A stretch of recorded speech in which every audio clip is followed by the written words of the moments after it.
Comment peux-tu définir le respect dans un couple? Je pense que ça commence par la communication, c'est-à-dire le respect, il faut le dire à sa partenaire ou son partenaire, ses limites ou vraiment les barrières.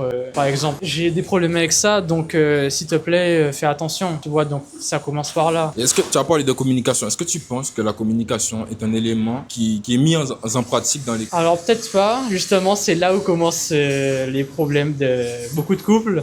Et je dirais qu'il faut vraiment essayer de parler à sa partenaire, mais aussi écouter ce qu'elle a à dire. À ton avis, de manière générale, enfin, dans notre génération actuelle, j'imagine que tu es jeune, tu as peut-être mon âge. Et est-ce que tu penses que dans notre génération, la communication, le respect des couples est quelque chose qui est mis en avant ou ça manque beaucoup? Ah ouais, ça manque beaucoup ici, surtout dans notre génération, c'est quelque chose qui est très... On le voit sur Internet, TikTok, Instagram et tout, il y a beaucoup de comparaisons, de comparer sa partenaire ou son partenaire à quelqu'un d'autre, ou même de dire « Ah, tu fais pas assez », ou même se mettre dans des classes, tu vois, on te dit « Ah, ça, elle, c'est 9 sur 10, tu peux pas aller la voir », c'est des trucs comme ça, ça nous limite, ça nous dégrade, tous. Quand on revient en arrière et qu'on s'appuie sur nos parents, on peut constater que nos parents ont su avoir un comportement adéquat pour pouvoir perdurer dans le temps.